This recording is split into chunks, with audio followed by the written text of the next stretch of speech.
Folks, I am a conversational relational person and I like looking at live action faces, not just portrait pictures. So for those who are in a position to put video on, that's awesome. If not, that's okay. Thanks, Jeff. It's good to see a smiling face. Um, that always makes this a little bit more fun and makes Danielle and I feel less like we're just We're looking at each other. talking at one another, which, hey, I'm down for. So we are today debriefing the summer masterminds that happened like 2.5 weeks ago, July something, up in Independence. And I'd love just for a either a show of hands or drop it in the chat. Who all was at the summer masterminds, just to give us a taste of who was in the room um, as we shape our conversation today.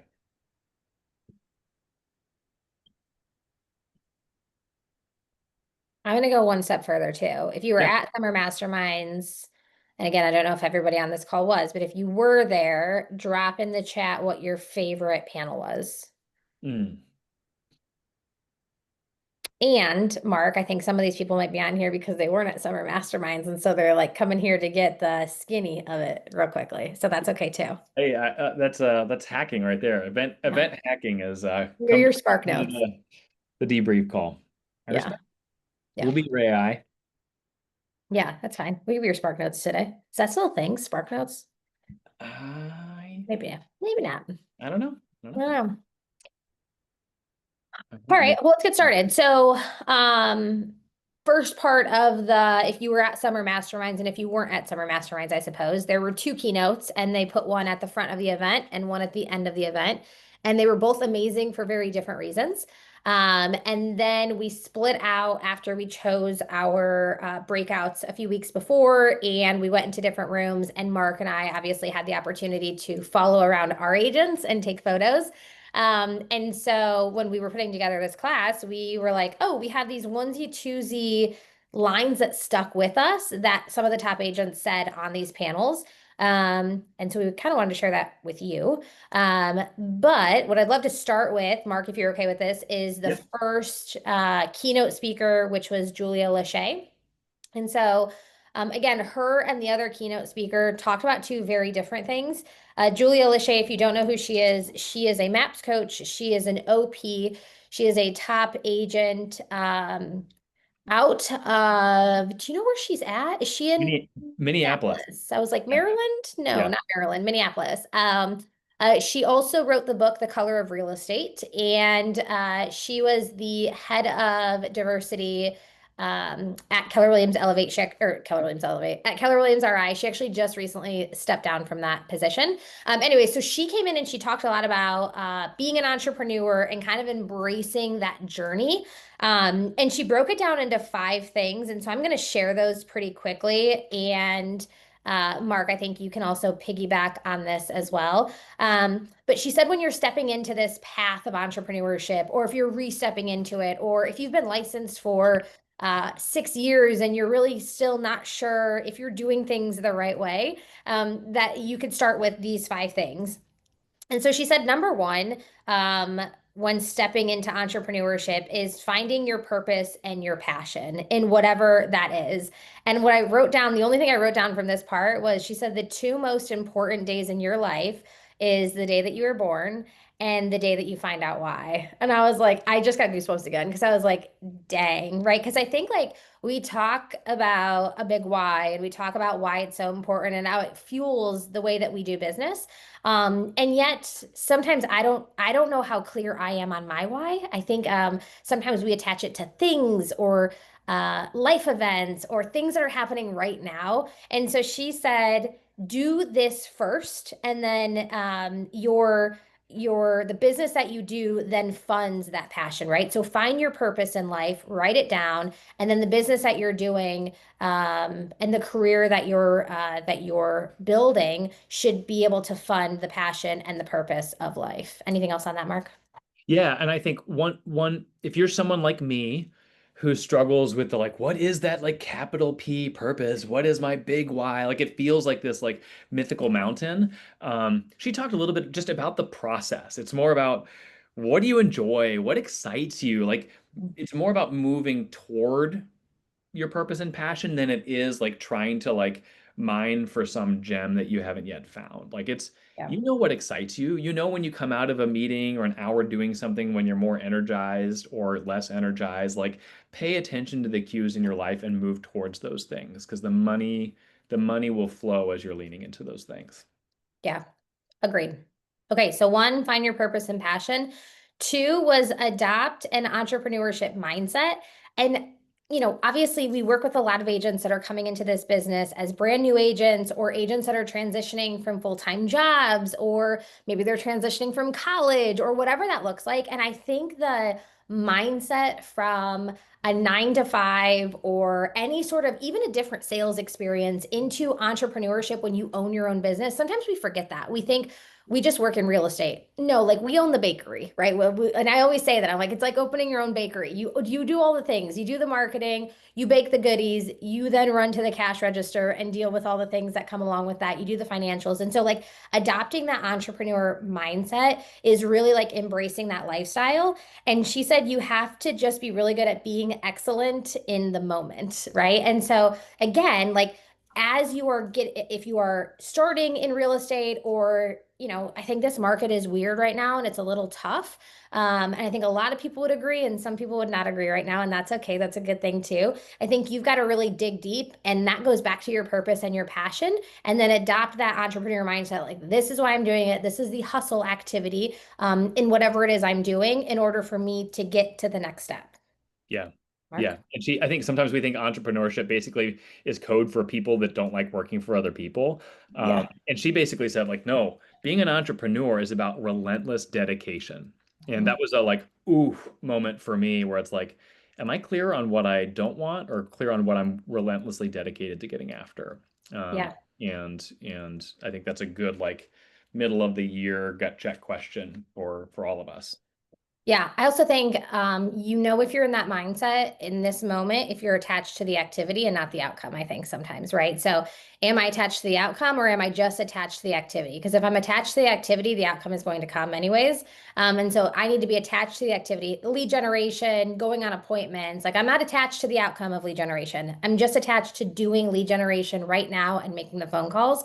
And that's when you know that you're sort of living in that mindset. So, all right, find your purpose and passion, adopt an entrepreneurship mindset. And then the third one, and she said, and we say this a lot, I think, and we talk about this at Business Planning Clinic, and we talk about this when people get into real estate. And I don't know that anybody really does it at the highest level, but the people that do it are very attached to it. And number three is create a clear mission and vision for yourself and your business. And so she says, a vision is a goal to be accomplished, and a mission is always in progress. So I thought that was interesting because I feel like we read off, and Mark, I'm sure you do this at team meetings too, but we read off the mission and the vision and the values of KW. And I never really thought of it that way, that a vision is just a goal to be accomplished. It's the outcome, it's the end game. But a mission is sort of always in progress. We are always looking to be the real estate company of choice. We are always looking to build careers worth having, right? And businesses worth owning and legacies worth leaving.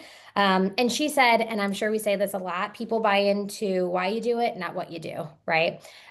So again, getting very clear on building that mission and vision. And Mark, when we were prepping for this, you made a comment that it's not the end of 2025 yet, right? And so you've still got the last half of this year to build something amazing for yourself. And as you look to 2026, this might be a task that you set for yourself, is really building out that vision, building out that mission, tying it back to your purpose and passion, and then sort of like living through that entrepreneurship mindset, which was amazing because she kind of tied it all together. Yeah, totally good. Let's keep rolling. Cool.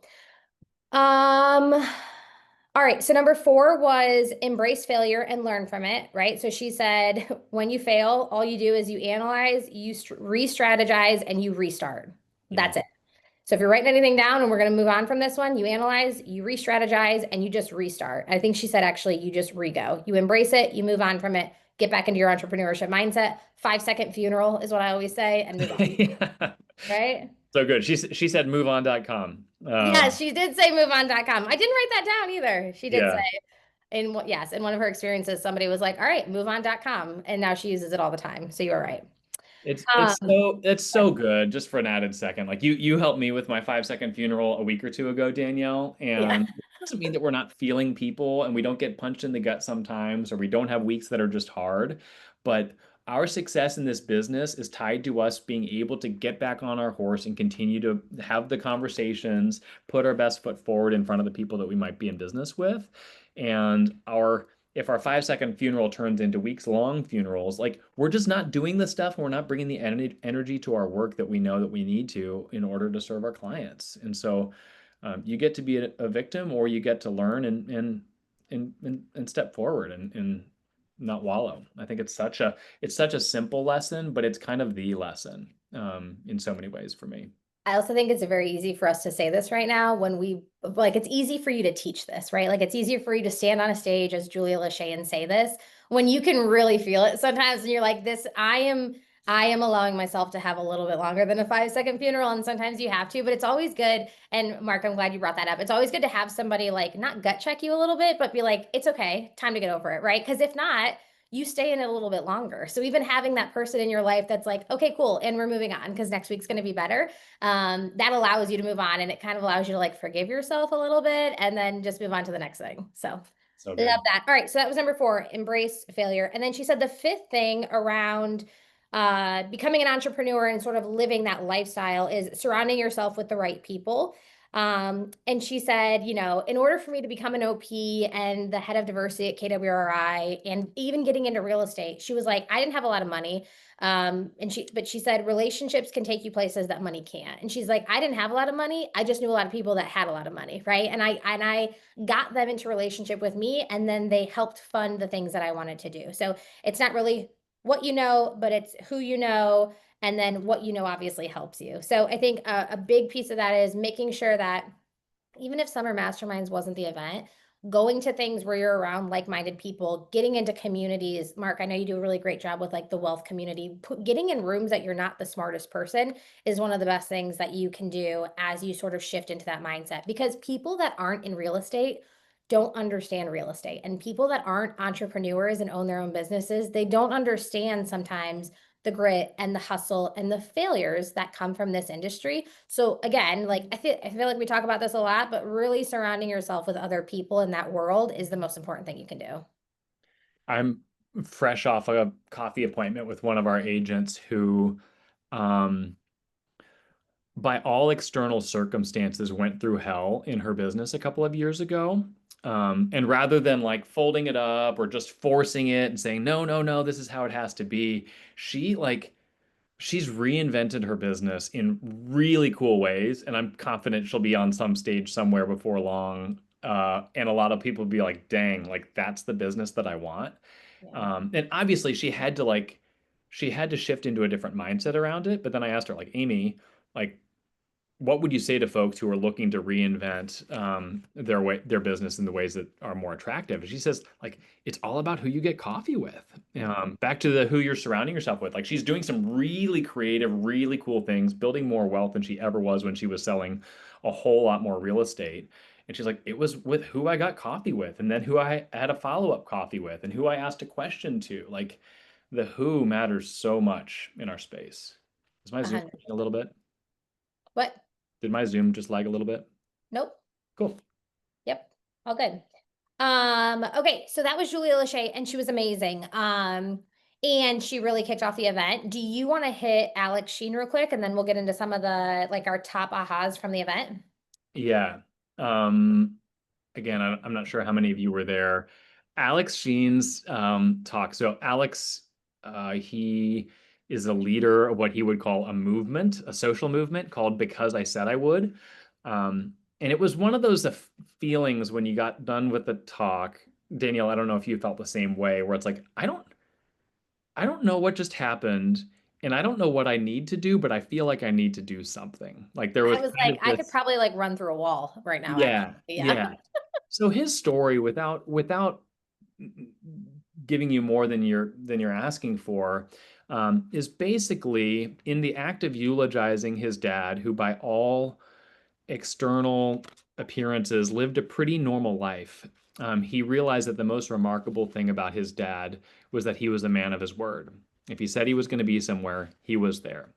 And so he kind of started this accidental movement called Because I Said I Would, which featured these little cards, which I'm showing you here. And his this organization now sends these to a bajillion people around the world. I forget the numbers. I think 15 million people have received their Because I Said I Would card. And basically the notion is we live in a culture of eroding commitment. We're flippy floppy in and out. I don't want to feel tied down to things. And yet, he made the argument for, would our world be a better place if more of us were people of our world, more of us were marked as people of our word, and kind of led us through this reflective conversation to think about what do you need to commit to? Who do you need to commit to? What does it look like for you to build the habits and the practices of mental resilience, as it relates to being someone who follows through and is of your word. So he talked a bit about resiliency skills, and resiliency is a fancy kind of mental health word, which basically means the ability to take it on the chin and get back up again and learn and grow and not be defeated. The ability to embrace failure, and move forward. Uh, One of the arguments that he made is the most powerful word in promises is no. You've heard it said, if in order to say yes to something, you have to say no to other things. We only have 24 hours in a day. We don't have unlimited money in our bank accounts. We don't have unlimited relationships. And yet, as agents, a lot of us are not all that great at saying no. Hey, can you show me that house across town at a time that is inconvenient for you? Oh, yeah, yeah, I'll figure it out. I'll be there. And his argument was he doesn't speak the language of real estate. He's not a real estate professional, so much as to say, be wary of being someone who jumps to yes too fast. I know that I am guilty of this. When I'm in a room and there's kind of that like ambiguous moment of who's going to volunteer, who's going to say the thing, I'll be like, yeah, I'll figure it out. And I've gotten better at being like, I'm probably not the right person to do that. But saying yes to something means saying no to other things, and saying yes to something should mean that you're in position to follow through on that. And that's something that I've had to work on. And Mark, can I interrupt you real quick? Do you remember the sentence he sort of gave as, I remember like half of the sentence, but like the sentence that if you're having a hard time saying no to somebody, you basically just say something to the extent, and Mark, if you wrote this down, you can correct me, but it was yep, go something to ahead. the extent of, I'm going to say no because I don't want to break a promise that I'm going to make to you, or something like that. Like, I'm going to say no to you because if I say yes to you, then I might break that promise or I might break that commitment. Do you have that written down? I do. Yeah, you read my mind. It was, I respect you too much to make a Yes. promise I can't keep. Yeah. So if someone's saying, "Hey, can you do this thing for me?" I respect you too much to commit to something that I'm not in position to follow through on. That's hard, but so powerful. Another thing that he talked a little bit about, again, this is another fancy mental health word, is cognitive reframing, which is a fancy way of saying there's a number of ways to look at things. There's two sides to the same coin. We can look at the same thing from different perspectives. For those of us that have done bold before, we've heard the phrase, when you change the way you look at things, the things you look at change. And so the simple phrase, and you guys have heard this before, I don't have to, I get to. What's the hard thing that you're facing? And maybe it's a hard thing in your business. Gosh, I hate getting on the phone. I hate doing blank. Um, you don't have to. You get to. You have the opportunity to do that thing. Um, uh, I'm dear friends with a man whose parents are both ailing and dying. Dad's got Alzheimer's. They're both in their 80s. Like, it's just a hard situation. And I was commiserating with Bob yesterday. And I didn't even talk about this book. I'm like, man, Bob, I just admire the way that you're doing this. Like, I know that you're bearing a lot. And he just says, I get to. Like, I'm honored that I get to kind of walk with my parents through this hard, but like also kind of beautiful season. nine out of 10 other people would have jumped in and be like, thank you. Like, boy, is it the worst. And because it is hard and there's like inglorious elements to it.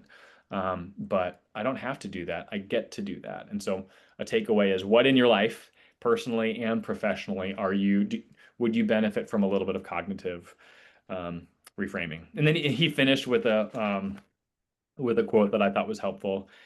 It's okay to think that you can't do it, but that doesn't mean that you're right. Yes. And he then shared the story of a former employee of his, and I need to like Google this chick because holy moly, Mhm. because she quit his company under good terms to become the first woman to row across the Atlantic Ocean unsupported.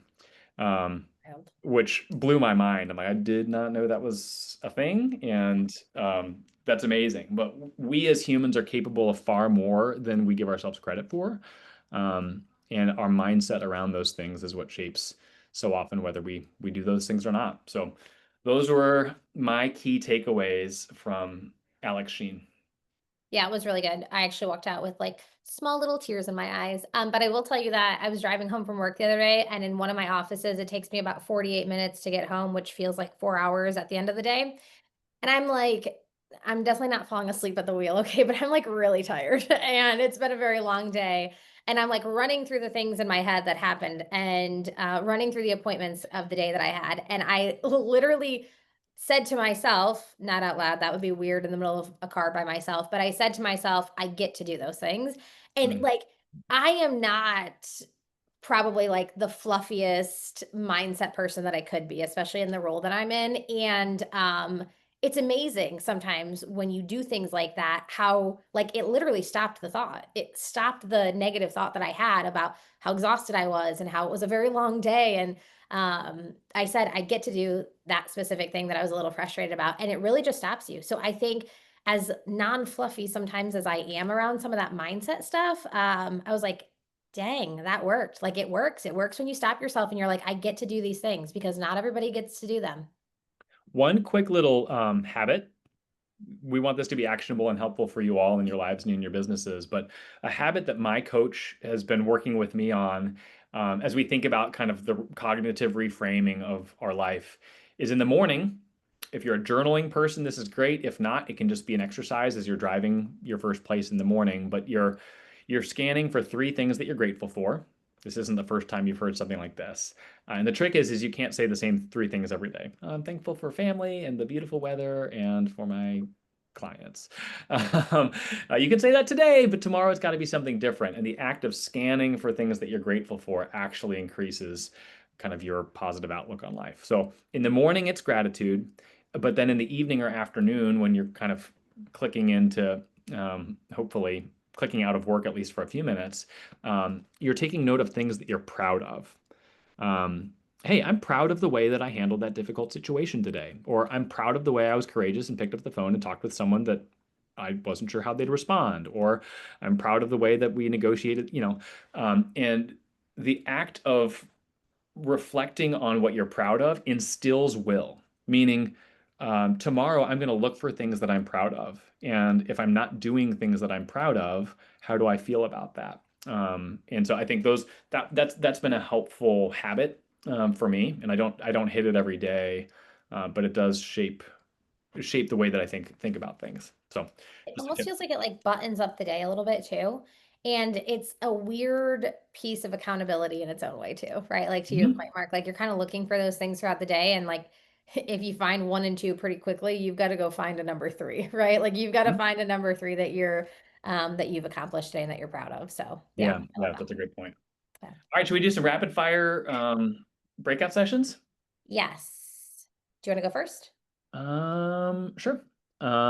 So there were lots of different breakout sessions. And again, this can be a conversation for those of you who were there. And so if you had a session that you really liked, again, feel free to drop it in there. Because Danielle and I didn't make it to all of them, and be glad to talk about those. Yep. I went to one called Building to Your Breakthrough. This was with agents that kind of had a like, hey, I was new or I was struggling, and then I launched. Agents from a few different offices were there.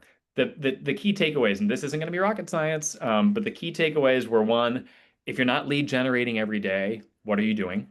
And so it was them shifting into a mindset of I'm playing real estate, I'm doing lots of stuff in real estate, but if I'm not generating a lead every day, I'm just playing real estate. And so that mental shift. And then one helpful note from an agent that started dual career. I don't know how many of you are dual career or zooming from another office right now because you're trying to juggle it. I know that's a common thing. She got really good. We know that time blocking is the right answer, and many of us struggle with that. But she got really good at filtering between what was necessary and what was just fluff. And the necessary bit was if I'm not talking with people about real estate today, my business is not going to be growing. And so that was the main theme. Sorry that it's not a hack that gets you out of doing the hard stuff of real estate, but that was helpful. That was one that I went to. I actually really like the last thing you just said, Mark, too. I mean, I liked it all, obviously, but I like the last part that you said about the dual career. I do think sometimes people just get caught up like, okay, just work my 9 to 5 job. And again, for anybody who's dual career on this, I just work my 9 to 5 job and I'm going to go home and I'm going to do like some of my social media stuff and I'm going to check my email and I'm going to send some postcard. Like I'm going to do all these things. And yet if you haven't talked to a single person, like you're holding those two buckets of jobs and they're both filled with water and they're very heavy and you're never going to be able to drop the job one if you're not talking to people. Like it's so simple. You just have Yep. to make sure that you are doing the things and prioritizing it. Um, One other thing really quick, one other really smart thing that was shared from a mindset standpoint. If you're someone who deals with the defeater belief that like people don't want to hear from me, or like what if people don't take me seriously either because I'm newer or because I'm dual career or whatever other reason, um, one of the agents says when you take your business seriously, others start to take you more seriously as well, which can show up in a lot of different ways, whether it's the content that you're choosing to share on social media or just like, hey, Joe, I really want to reach out to thank you for doing, for letting me work with you through the purchase of your home. My business grows through referrals from people like you, and I'd be curious to know who do you, like. There's an earnestness and a seriousness, and I'm not like apologizing or like, hey, I'm not tiptoeing around it. I'm taking it seriously, and Joe may not be like chomping at the bit to offer a referral, but he's going to respect the way that you showed up there. And for one of the agents, that helped really um, rocket rocket fuel her business. Love it. Okay. So I went to one called Becoming Your Local Listing Expert. So sometimes it's just your local expert, right? And we know what that means. That means get into communities, find all the little niche markets in there, know all the stats. But this was Become Your Local Listing Expert. One of our agents, one of our agents was on it. And so I'm just going to hit a few things that they said. And I thought, and we hear this a lot, um, but you're not just the real estate agent. You have to be resourceful and you have to be the connector for all things. And sometimes we think those are like vendors. And what I mean by that is like, I have roofers, I have plumbers, I have all of these things. And what we learned in Bold, and this agent was not in Bold, but said this on the panel. She said, when people are coming here from out of state, they're leaving their hairdressers, they're leaving their dentists, they're leaving their the people that they're vets, they're leaving everything. And so like she makes it very known when she's getting into relationship with all of these clients that I'm your person for everything. I know all the hairdressers in the area. I know that there's a vet that's a half a mile up from the street that you're looking at. Like it is your job as a resource and as an expert to connect these people to all of those things. Like that's how you get people into your fold a little bit. So she said that. Another person said, figure out what your brand is. And sometimes your clients will tell you what your brand is. So she shared a story that somebody called her and she said, great, how did you get my contact information? And she said, oh, I talked to this person and she said, you were really nice. And this agent that was sitting up there was like, I'm thinking to myself, well, of course I'm nice, but I know the market and I know all these things, but that didn't matter to that client. To that client, she was really nice. And so it's okay to be really nice. It's so like, but figure out what your brand is. And sometimes when you're figuring that out, it will come from other people's thoughts and opinions on you, and you might not even know what it is. So when they were going through the panel, and they said, how do you become the local listing expert? She was like, I'm just really nice. And also, she is the top solo agent at her brokerage. Mm. And she's like, I'm just really nice, and people know I'm really nice. So I thought that was interesting. Um, they also said, be confident and spend time in that. And so if you're a newer agent getting into this, or if you're helping somebody to list their house in a different neighborhood that you don't typically work in, or maybe you're trying to break into a new neighborhood, be confident and find and spend time in finding that confidence in that area, because that will shine through. And so again, we know all of this. Find the data, find the resources, like know the niche market. You should know what South Solon is versus North Solon. You should know what North Canton is, right? That's like the only area I know down there. North Canton is versus regular Canton, right? Like you should know the little ins and outs of the different cities and spend time building your confidence in those local areas if you're going to do business there. And then she also said something else. She said a lot of agents will say, I sell the most houses, and it doesn't matter because they can research and find that data right away. What you should be saying is, it doesn't matter how many houses, um, it doesn't matter how many houses I've sold. It matters how I'm going to sell this one. Right. And so Mhm. again, if you're an agent that hasn't sold in a particular area a lot, or you're a newer agent, it doesn't really matter how many houses I've sold. It matters how I'm going to sell this one. Or, oh, you've interviewed that other agent and they've sold this many houses. It doesn't really matter how many houses they've sold. What matters is how they're going to sell your house, right? And so just kind of changing that framework a little bit is how you become that local listing expert in that area, and then obviously get repeat referrals from that. So again, like nothing super game changing, but some of that, again, just like reframing the things that you think and the way that you say things is really important. That's so good. And I think we've heard the phrase that the niches are in the riches. Mhm. If you pronounce that word niche, I I know. apologize. I'm I'm not like, I going to don't say really it. know. Sometimes it changes, I feel like. Niches in the niches. Gotta Um, consider the niches. I think all too often when we think about the way we talk with people, or again, our social media presence, it's far too general.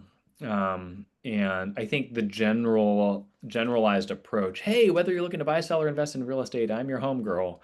Um, I think it can come from a either an insecurity or a scarcity mindset where it's like, I need to make sure I'm appealing to everyone just because I want to make sure that I don't miss out on anyone. But I think if you talk with an agent that's been operating at a high level for a long period of time, odds are good that they either do one or two things really well, or they're like niche down where it's like, hey, she's the queen of that neighborhood and she has been for a long time.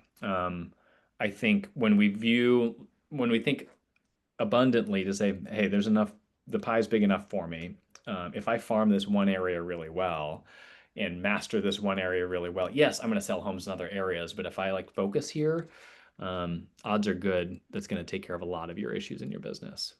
So I like that. Yeah, good. What was another one you went to? I went to what sellers want in 2025, and there were like four different like seller oriented ones. I'm like, what's the difference Mhm. between these? Yeah. This one was more about um, managing seller expectations, and if you are working with sellers in this market, as I'm assuming many of you are, hopefully all of you, depending on your environment, it's harder. It's different.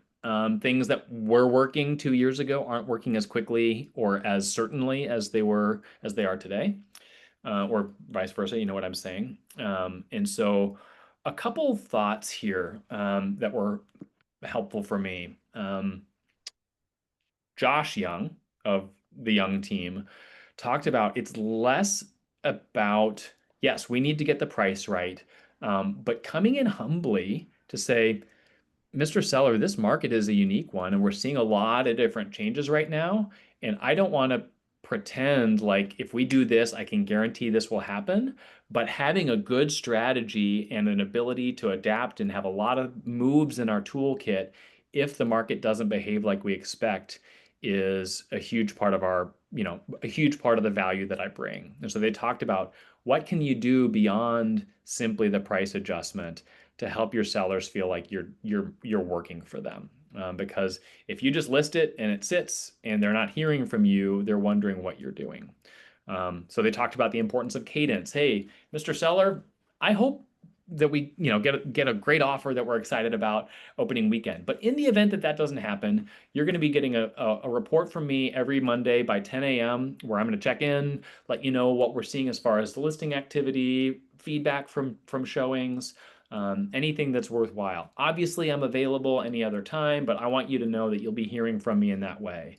And in those calls, all too often sellers think, well, they're just going to call me asking to reduce the price. But what are you, agent, doing? Is there an additional marketing move? Is there a different take on an open house beyond the regular open house?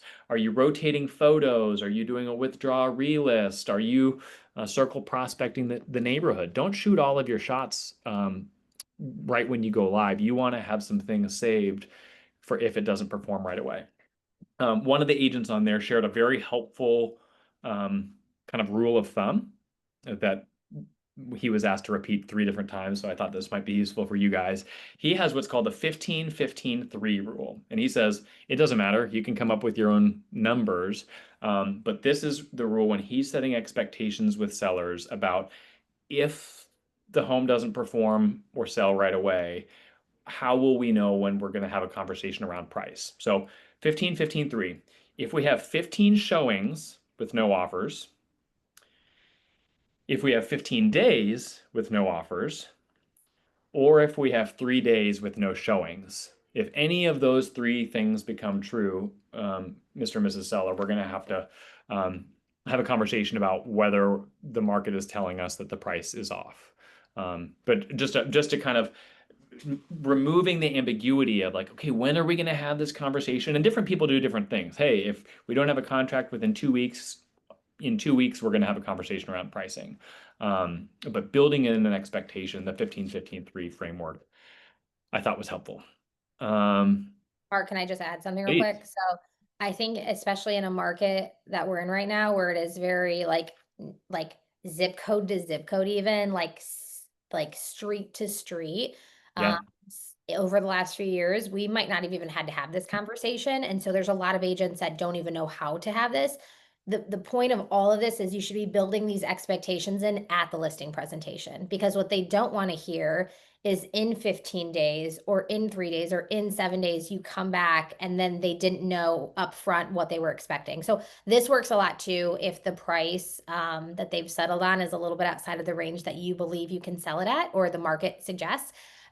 This works too because you've set that expectation up front. So again, like to Mark's point, it doesn't matter what your expectation is. You can make it whatever your own, but bringing that directly into the listing presentation, when you call on day 3, they're going to know why you're calling because that expectation has been set. So I think, and I've heard this on a podcast, a lot of people haven't had to have these conversations because unless you've been licensed before 2010, before 2011, right? And so like if you haven't been licensed in the last 14 years, you've never had these conversations before. These are the things that you have to start adding into listing presentations because the seller every single time, it's not going to be their house that isn't selling.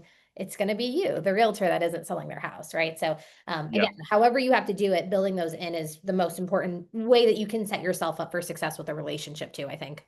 Yes. One interesting thing that was said, I think this was Josh Young, talked about asking permission to have a pricing conversation. Hmm. So his script went something like this. Mr. Seller, if you're interviewing other agents that aren't talking about the possibility of needing to make a price change, you're interviewing the wrong agents because this market is it's squirrely and it's telling us a lot of different things right now. And so I just want to say, or I just want to ask, if the market is showing us that it's rejecting our opening price, are you open to having a conversation about price adjustment?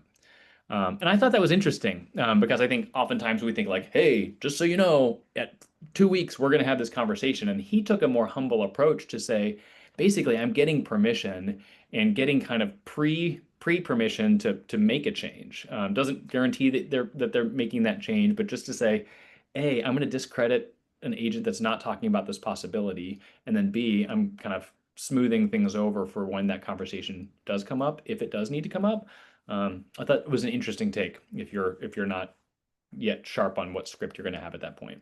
Yeah, I also think like your tonality right there too, it automatically builds trust, I think. And the seller almost like feels at ease, like right away, right? Like, oh, he's going, like I don't know. Even as you said it, I felt you could sell my house if you want more. Like Hey, you know what I mean? I'll Like drive I the mentor. feel like it takes their guard out immediately. Like it just puts them at ease that they're a part of this as much as you are.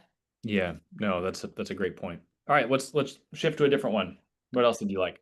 All right. So I don't have a ton from this one, but I think it's just important. So I did the 10 posts that got me 10 closings. And what I thought was interesting is everybody on the panel was using something very different. So we had a guy that was using YouTube at a very high level. Carly Sablotny is using TikTok at a very high level and is more yes, educational, but more relatable in like the humor of real estate. And then we had somebody using Instagram. Nobody was really using Facebook on this panel specifically. But so I don't have a lot of takeaways. And the theme of the entire conversation was that when they were asked if they had to start all over, what platform would they use? They all said they would still use the platform that they're using. And what I thought was interesting is that they were all using different platforms Hmm. except for Facebook. And so like to me, you have to use what you're comfortable with, what you're familiar with, and what you are committed to using and what you're committed to learning. Um, Mm, Somebody also asked the question, I think a lot of times when we're always told to time block things and time block lead generation and time block activities and time block social media, and not a single one of them has a schedule for social media. You're almost just always being mindful about it. So depending on how you're doing the videos, a lot of people you will see are they're doing videos right at the listings. They're doing videos right in the houses. They're doing, I've got a few top agents here that they do a lot of B-roll of different activities in the community or places in the community. You're always, and I'm not very good at this, so I wasn't on the panel for a reason. But you're always just sort of mindful about the things that you're doing, and none of them had a schedule because it's not as authentic when you have a schedule than when you're just posting things sort of on the fly when you're in the moment.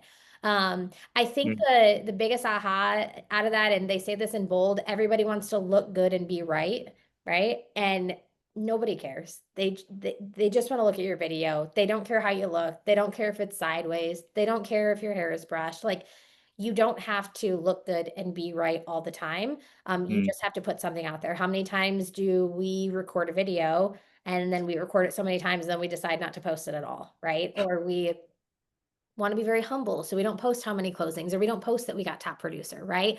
And so I think what they were saying is be you, be authentic, do what feels good to you when you're doing social media, and that authenticity will come out in it. And then the only other thing is they said the only thing that they use ChatGPT for social media is sometimes they ask it for a script for some of the videos. So people were asking questions like, are you using it to find content? And again, the answer from every single one of them was no, I don't ask ChatGPT for content. And the reason is because I just authentically do things that I'm doing in my real estate business every single day. So again, I think sometimes we use AI and we think if I'm going to do social media, I'm going to get 15 posts that I can post in the next 15 days and I'm going to build my content calendar out. And really, yes, you can do that. And I think that's a great place to start. And all of them said, I don't use ChatGPT for that because I just do what I'm doing in real estate every single day and I post about it. But they do use ChatGPT if they're doing videos. Sometimes they come up with scripts for their videos and things like that. So, anyways, just a few different ahas. I'm just going to reflect. I was not in that room, but I think this is not an AI conversation. Neither Danielle nor I went to Sure. apparently the best breakout or the most popular breakout, which was about AI. So forgive. Coming to a K1 near you. Yeah, exactly. She was at Mega Camp Yeah. today. But I think using it to create little snippets of content Yeah. is a very poor use of it. Not to say that it doesn't do a fine job, but we can all tell. And anything, to Danielle's point, anything that feels authentic doesn't mean that people are discrediting you, but it's not gonna gain traction and really build the trust that real you will. You're better than the machines are at that. And to your point, Danielle, about like, hey, people don't care whether your hair is brushed or not. Thank the Lord, because mine never is. But if your um, if your content is just me, me, me, me, me, the me monster from Dane Cook, people they may not care, but they're gonna roll their eyes and say like that guy is so excited about himself that it's exhausting. But if your content is like valuable or fun or not taking yourself too seriously, or hey people, here's an interesting thing to know, like it's others oriented and you're just the messenger and you're not taking yourself too seriously in the process, that's what people love. Like I think of Mike Roberts with his Tim Misny So, rant the other day. Like that wasn't about him. Like that was him being silly. yeah. And he's a great guy who doesn't take himself too seriously and has a great social media presence. Yeah. But And when I you think there's different ways of doing it too. Like if you're Mike Roberts, which if you guys don't follow Mike Roberts, I think he's Cleveland Mike Roberts. He's hilarious on with his videos. But like Mike Roberts, you put him in front of a camera and he's going to have 6 outfit changes and he is so comfortable. His business partner, Mary Jo Kormashoff, who is also amazing on social media and is very comfortable, does something different because when she started in social media, she wasn't as comfortable behind a camera, like speaking into education. And so a lot of hers was like B-roll of like her kids or in the neighborhood or at events or things like that. So again, like do what feels right to you. Mike Roberts is like in a, Superman costume sometimes and riding on a three-wheeler and that might not be for you. It's definitely not for me. So like again, I think coming out of it, it was just like you hear this all the time, but like truly do what feels authentic to you when it comes to social media. So, yep. All right. uh, I'll do the last one quick for Cool. me. I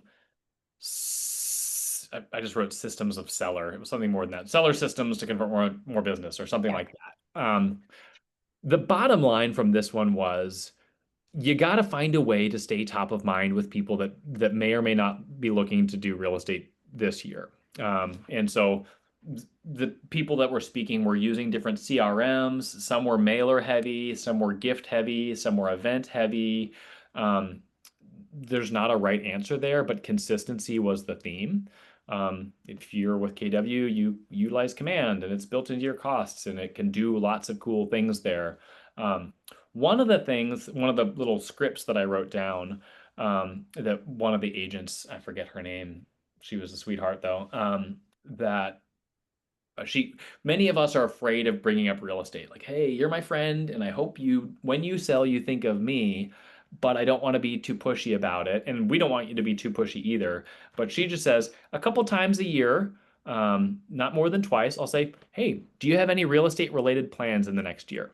Um, and that's a like, oh yeah, we're looking to add on, or we're looking to refinish our deck, or actually we've got a rental that you didn't know about that we're thinking about selling. But do you have any real estate related plans this year as a softer but still direct approach as opposed to like, can you give me a referral, please? So I thought that was if you're someone who struggles to say, what should I say?